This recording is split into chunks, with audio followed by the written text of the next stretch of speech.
one of the reasons people want money, and they say money isn't spiritual. There isn't anything that's not spiritual. Everything's spiritual, and but money is, people think they don't deserve it. Like for example, there is all the money that everybody needs and wants waiting there for them. And there's only one reason it's not in their lives, and that's because they're stopping it from coming into their lives. Really? Oh, yeah. How are we stopping it? By thinking we don't have enough. Right. By thinking we don't have enough. By thinking we don't deserve it. By maybe being programmed the way you were, that my family didn't have very much. I'm destined to not have very much, kind of born on the wrong side of the tracks kind of thing, or all of those thoughts. To believe that we only get money through our job.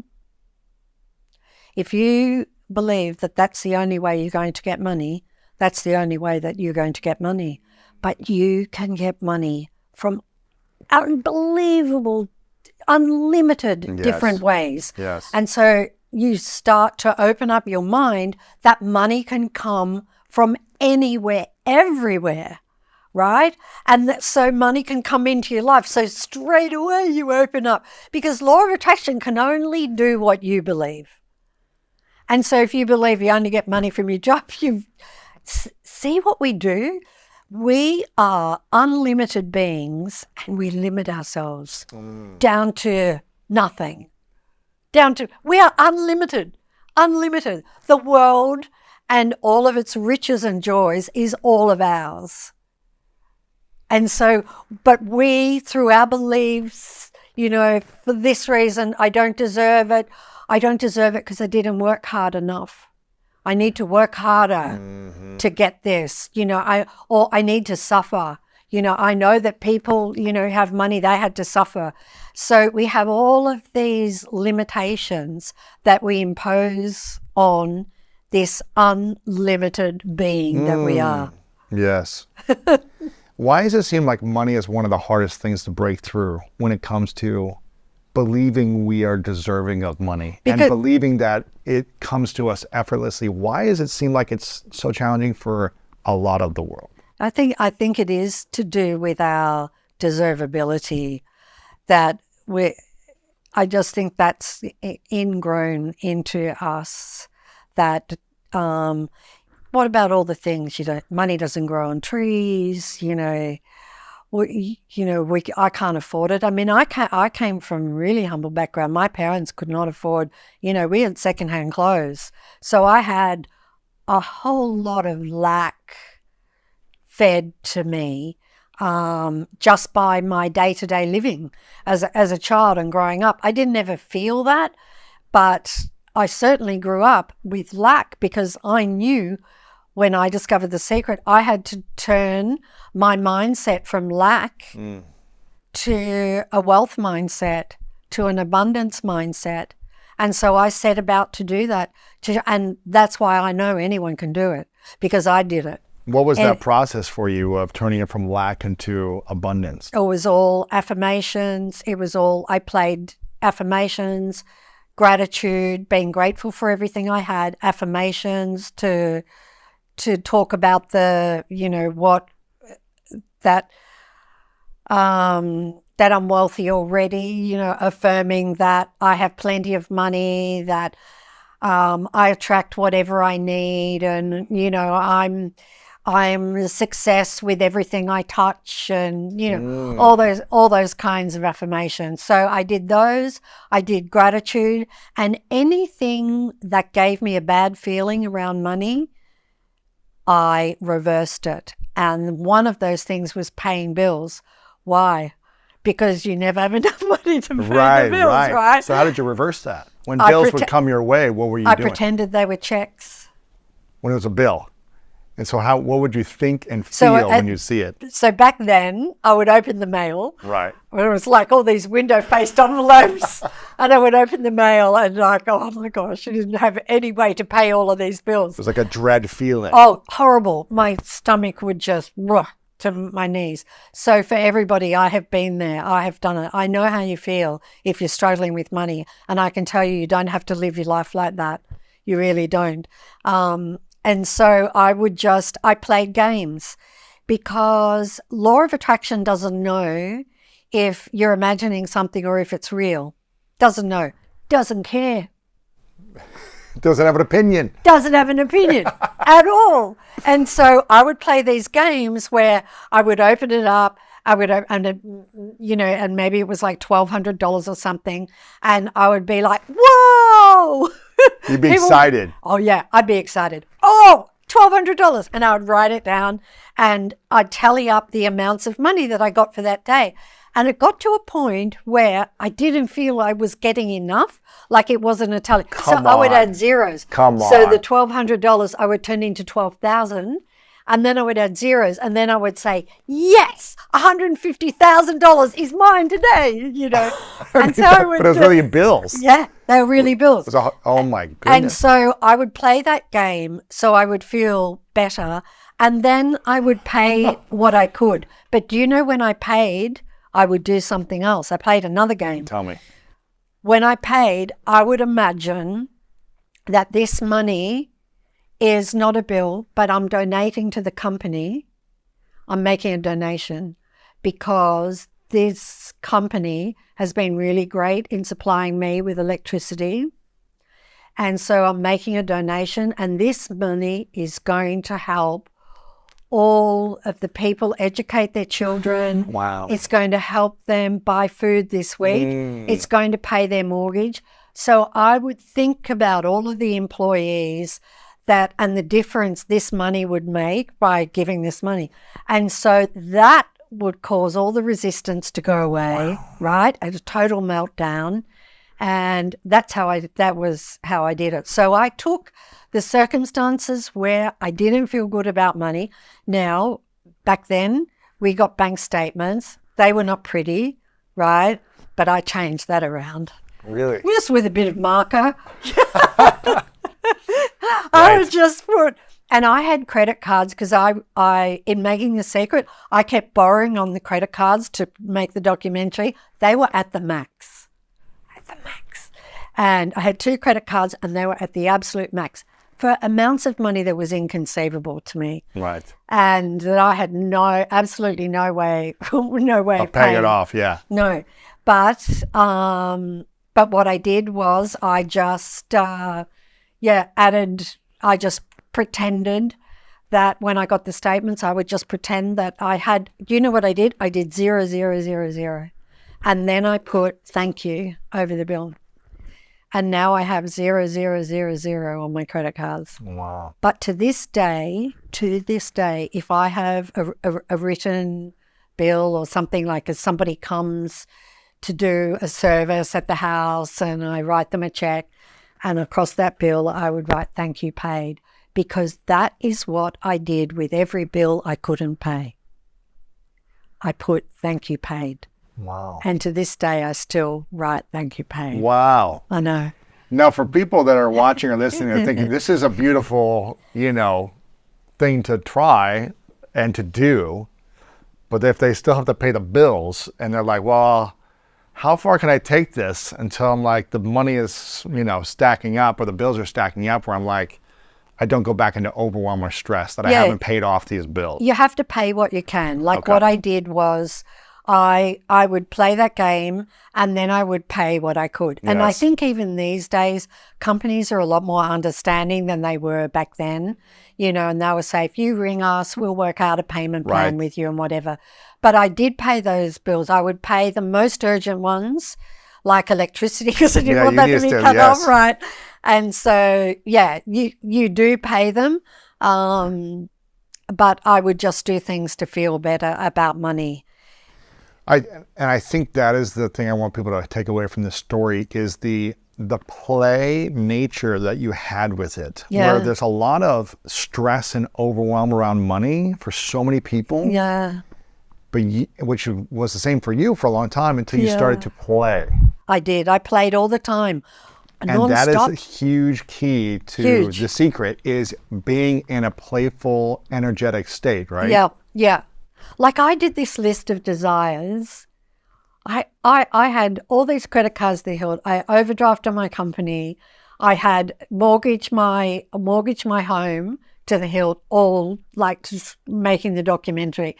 And I wrote out this desire list of all of the desires that I wanted and all of the things. I looked like a mad woman, right? Like I'm writing, the car that I wanted and the house that I wanted overlooking the ocean and all of these different things. Absolutely every one of those things on that list manifested. And that's something else too that it I all think manifested. Everyone. A desires list. Is there a specific way, sorry to interrupt you there, but is there a specific way to create a desires list so that they all manifest? Easy. Just write down the things you really, really, really want. And do you need to have a reason why you want them, or is it? Law of attraction doesn't care what your reason is. Doesn't care. Is there a way to write it down of saying, I desire, or I want this, or just? I just did a list. I just did this list and I would keep adding to it. But I did a top 10 and I got everything on the list. And the last thing on the list was to go to Bora Bora in Tahiti. And you went? Yeah, to stay in one of those things on the water, one of the huts on the water. And I'd always wanted to go there. And you got a small plane, light plane to go there. And I can't remember if I was going or if I was returning. No, I was going. And the plane stopped. I thought it was an unscheduled stop. But anyway, it stopped. I think I was the only person in the plane. And it filled with Tahitians. And they were incredible. Suddenly the plane just became alive and they were laughing and talking. There were all these workers and they're laughing and talking. And I sat there and I just had tears of the beauty of them and the happiness from them. And then I realized this was the last desire on my list. And I'm in this plane with all of these people so happy, so joyful, saying, this is the way to live your life. Be happy. Because do you know, we will find a million excuses not to be happy. Mm-hmm. I'll be happy when I'll be happy when I have more money. Be happy when I feel better. Be happy when I get that job. Be happy when I meet someone I'm not on my own anymore. And you have to be happy before. I know. Yeah. You were just talking about joy and how much joy you had in that plane with those individuals there. Again, we're talking about the secret manifestation cards. Make sure you get a few of these decks and give them to friends. This one is about jumping for joy. It says, jump from joy. You can lift your frequency, accelerate manifestation, and change your whole life with this powerful visualization technique that can be done in less than 30 seconds. Imagine that you just received your desire and see yourself jumping for joy. Yeah. And so I love this idea of writing down your desire list, whether it's 5 or 10 things that you really desire. Yeah. Imagine that you just received this and see yourself jumping for joy. Yeah. It's a beautiful way where, again, I'm hearing you say the law of attraction is about what you're thinking about and desiring and how you're feeling around that experience. It's not, I want this, but I don't feel good about it because I don't have it now. It's thinking the desire and feeling the joy and excitement and being happy now. Yeah. Is the key. Is the key. Yeah. That's right. Yeah. It's just, and that is what I did. That visualization is what I did. Yes. I would imagine myself jumping for joy. I would just close and even I can see the movie of that, even with my eyes open, because I've done it so many times, and just jumping for joy. That down to the smallest things, like you go and have a test at the doctor's. Like, what do you want? Like, if you're going to go and have a test at the doctor's and somebody says to you, oh, how did the test? I've done this with people.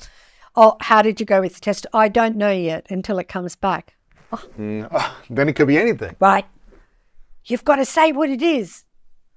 You've got to decide what it is. down to the smallest things in life, right?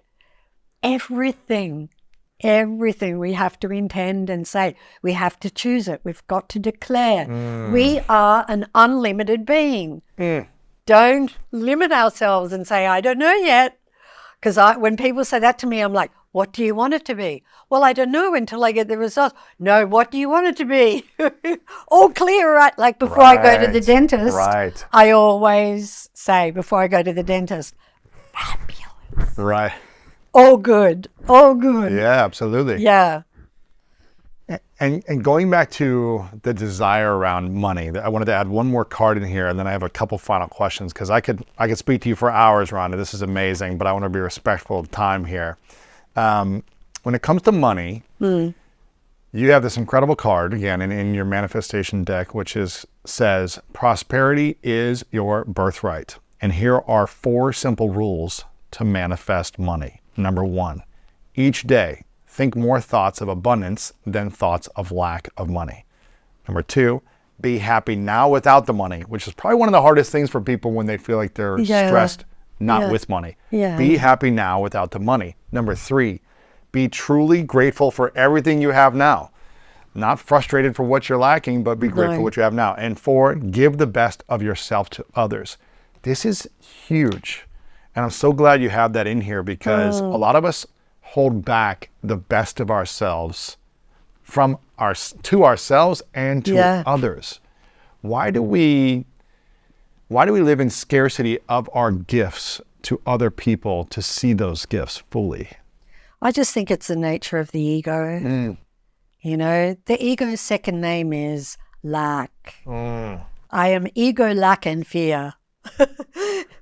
There it's kind of middle names, and so the ego is lack, because it is completely lackful, and it's also incredibly fearful, and so that is what is sending out all of the self-talk to us. So we have to be careful of what we listen to. Yes. You know, because that voice that you have in your head, that is not you. And I know you think it's you because you think it sounds like you, that voice, the thoughts, but it is not you. These are just thoughts floating by. So don't empower those thoughts. Don't don't believe any of those thoughts, because all of those thoughts are an absolute lie. You are an unlimited being. Yes. You are not lacking in any way whatsoever. As you know, you felt that you were lacking, but you now know you're not lacking, right? That was not true. Right. Not true at all.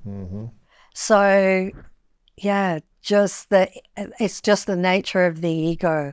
So I would just say, please don't believe any negative thoughts about yourself, because they're not true. People are so much more than they realize. It just, I get really choked up when the people are just so magnificent and so brave and courageous to do this journey of being human. You know, it's just, and all of the obstacles and the difficulties that people face, and but magnificence is what we are. Yeah. And something came to me as you were saying about this. You know, my father used to mute the commercials when any type of medication or sickness commercials would come on. So whenever we're watching a sports game and commercials would come on, he would always mute it, or he'd turn the channel, because he didn't want that program of sickness, disease, medication constantly running in my mind and in my siblings' minds. And I really thank him for that, because we start to believe lies that are out there, even though it's not the truth. Yeah. Right? But if we start to believe it, it becomes true for us. Yeah. And it's with anything, whether we're seeing other people gossiping or talking about negative things that don't serve the moment. So it's turning the channel, it's changing the conversation, it's switching our thoughts, it's removing ourselves from the situation. We need to be standing guard to our mind and our thoughts. Yeah, no, very well put. Yes. It's exactly what we need to do. and not subject ourselves to. That's really one. I mean, I mute too. You do? Yeah. Yeah, I don't. And the news is just, who wants to partake of any of that? And I know I'll hear about anything that's. You'll be informed. I will. But I'll be informed. You don't need to be entertained with fear. Exactly. But you can be informed with information. That's right. Exactly. Without the feelings of fear and scarcity. Yeah, because that only makes things worse, and then brings it into your life. I think in the Bible, in Job, is this simple little line: "What I feared the most came upon me." There's law of attraction. It is, yes. Right? That is true. So it's not worth being afraid. It really isn't.